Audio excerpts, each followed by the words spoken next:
अपने इसी सीरीज को कंटिन्यू करते हुए हम लोग कैनेडियन लिटरेचर 20th सेंचुरी कर रहे थे और आज इसमें मैं आपको बहुत ही इंपॉर्टेंट राइटर, आप ये कह सकते हो कि जो 3-4 मेन प्रोमिनेंट राइटर्स हैं कैनेडियन लिटरेचर के, हम उनमें से एक करने जा रहे हैं। मैंने आपको पहले की सीरीज में रावी हेज करवाया है, यान मार्टेल करवाया है, मैंने आपको काफी सारे इंपॉर्टेंट राइटर्स करवाए हैं, लेकिन एलिस मुनरो हम लोग कर चुके हैं, है ना। अब आज हम लोग जो करने जा रहे हैं, she is counted as the first writer of Canadian literature who has contributed a lot, and she is a feminist. She is the writer who has started writing at the age of 6 years.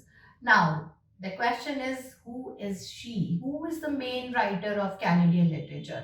Obviously that is the only one, Margaret Atwood. Margaret Atwood. She was born in 1939 and she is still alive and serving us with the greatest of her literature, right? तो वो आज भी लिख रही हैं, बहुत अच्छा कर रही हैं। इनको अभी तक हम लोग अगर देखते हैं तो बहुत सारे प्राइजेस मिल चुके हैं, नोबल लॉरिएट नहीं है बट बुकर प्राइजेस मिल चुके हैं, मैन बुकर मिल चुके हैं, पुलित्जर प्राइजेस इनके पास हैं, इनको कैनेडियन बहुत सारे गवर्नर जनरल अवार्ड मिले हैं। She is basically a well known writer, क्योंकि देखो जो नोबल प्राइजेस होते हैं, जो इस तरीके के अवार्ड्स होते हैं, वो बेसिकली बहुत सारे क्राइटेरियाज पे जज किया जाता है एंड इसमें काफी सारी चीजें होती हैं जो डिफरेंट डिफरेंट पर्सपेक्टिव्स पे चलेगी।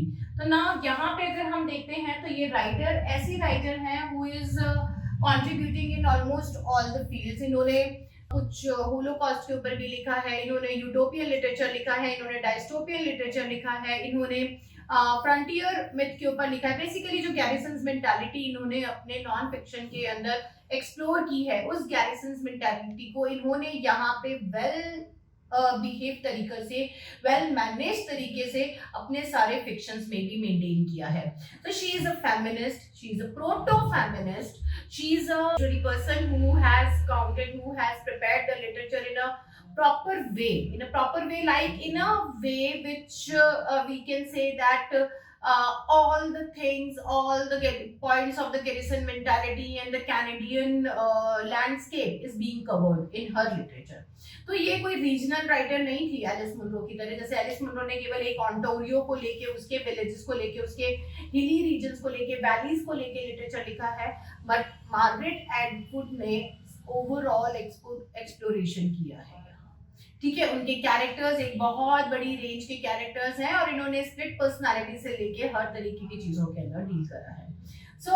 सबसे पहले मैं जो कह रही हूँ, feminist, we all know why she is feminist, because all the characters in her novel are directly or indirectly dominating the female characters. Sorry, all the female character are directly or indirectly dominating.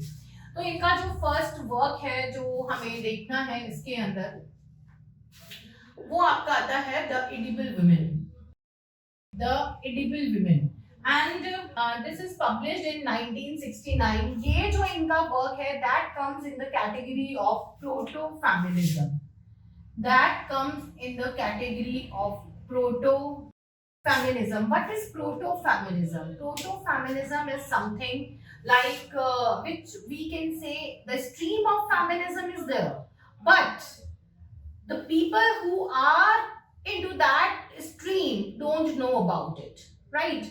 जैसे जो character है वो dominating है, वो dominate कर रही है, वो अपने हिसाब से चीजें कर रही है, वो अपने एप्टीट्यूड, अपने एटीट्यूड, अपनी पर्सनालिटी, आइडेंटिटी के साथ कॉम्प्रोमाइज करने को तैयार नहीं है, but she is not aware about the stream of feminism, she is not aware about the movement of feminism, कि कहीं पे कुछ फेमिनिज्म टाइप का चल रहा है, अपने राइट्स की लड़ाई चल रही है और मैं उसके लिए अवेयर हूँ इसलिए मैं ये सब कर रही हूँ। नहीं, she is a kind of character who is behaving in such a way, who is behaving in that way that I cannot compromise with my rights, but she does not understand about the laws, she does not understand about the movement कि इस time पे कौन सा एक आंदोलन चल रहा है, या ये एक चीज हमने स्टार्ट करी है कि फेमिनिज्म है जिसमें हम फीमेल के राइट्स को प्रोटेक्ट करेंगे। हम इसके बारे में नहीं जानते, हम इसके बारे में बात भी नहीं कर रहे हैं, लेकिन फिर भी एक फीमेल इस चीज को लेके कॉन्शियस रखी हुई है, तो मेरा भी हक है, मैंने इससे कॉम्प्रोमाइज करूंगी। This is all feminism, but जो मैंने कहा कि वो अवेयर नहीं है, बट वो कर रही है वो चीजें, दिस प्रोटो फेमिनिज्म। ठीक है, दैट इज कॉल्ड प्रोटो। इसमें ऐसा नहीं है कि वो केवल फेमिनिज्म में होगा, it can be proto Marxism, it can be जो आपकी डिफरेंट स्ट्रीम्स ऑफ लिटरेचर आती हैं जिसके अंदर आप प्रोटो आर्किटाइपल कुछ नहीं होता, मिथिकल हो सकता है, एलिगेटिकल हो सकता है, ये चीजें हो सकती है कि हम उन चीजों से अवेयर नहीं है लेकिन हम फिर भी उन चीजों को कर रहे हैं, या उससे पहले की स्ट्रीम्स जो होती है वो भी यही कहलाती है।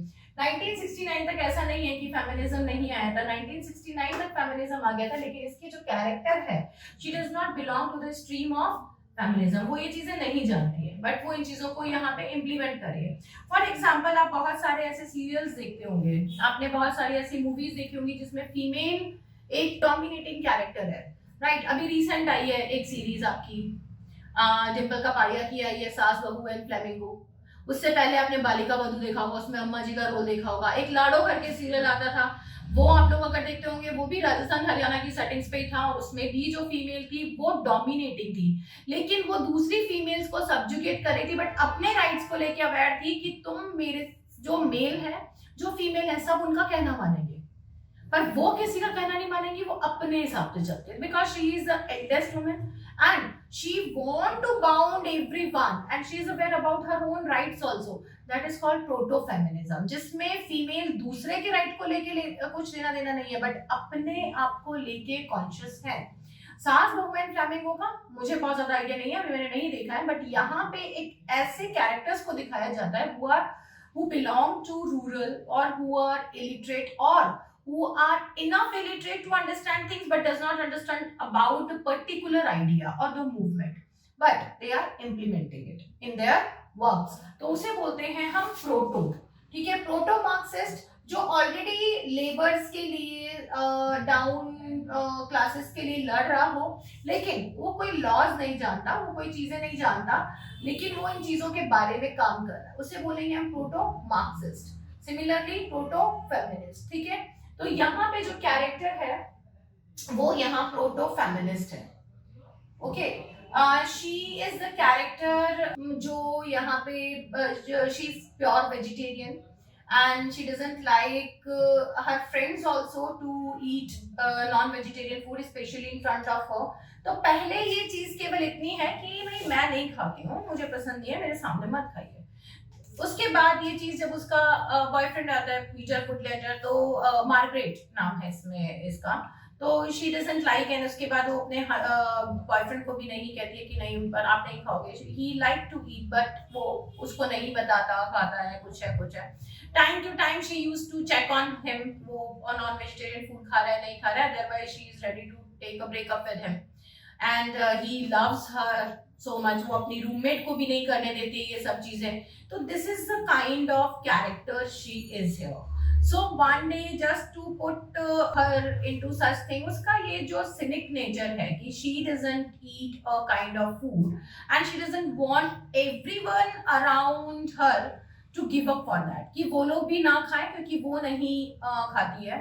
तो ये जो cynic nature है, एक तो होता है मैं नहीं खाती don't offer me, एक होता है कि नहीं आप लोग नहीं खाओगे, मेरे सामने नहीं खाओगे, एक लक्ष्य से खाओगे ही नहीं। तो वो पहले था कि मेरे सामने नहीं खाओगे, फिर नहीं खाओगे, फिर she started giving lectures on that कि नहीं क्यों नहीं खाना चाहिए and all. Then she said कि one should not even think about it, किसी को इस तरीके के खाने के बारे में सोचना भी नहीं चाहिए। इट मीन्स आप खा नहीं सकते हो तो आप सोच रहे हो, तो वो भी नहीं खाना चाहिए।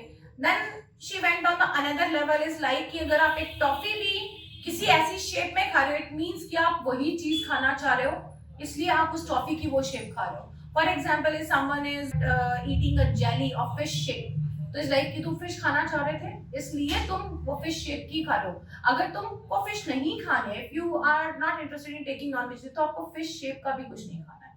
तो वो इस तरीके की अब बाउंडेशंस लगाने लगी है, and just because he wanted to bound the boyfriend also into the same thing, but she said कि now it's an anniversary, let's come to my place and I will cook and we will eat। उसका boyfriend खुशी खुशी चला जाता है, and she made a cake of a shape of a girl, a wedding dress के अंदर एक girl shape का वो एक केक बनाती है। अब it's like कि let's eat it, और उसका boyfriend उसे आराम से कट करके खा जाता है, कहता है it was me, ये जो मैंने बनाया था वो वेडिंग डॉल मैं थी जो आपसे शादी करना चाहती थी और आपने इसे खा लिया, इसका मतलब आप कैनिबल हो गए हो, और मैं तो शादी नहीं कर सकती, मैं तो मुझे नॉन वेजिटेरियन फूड नहीं पसंद है। You became cannibal because you ate piece of cake which was in a shape of a human.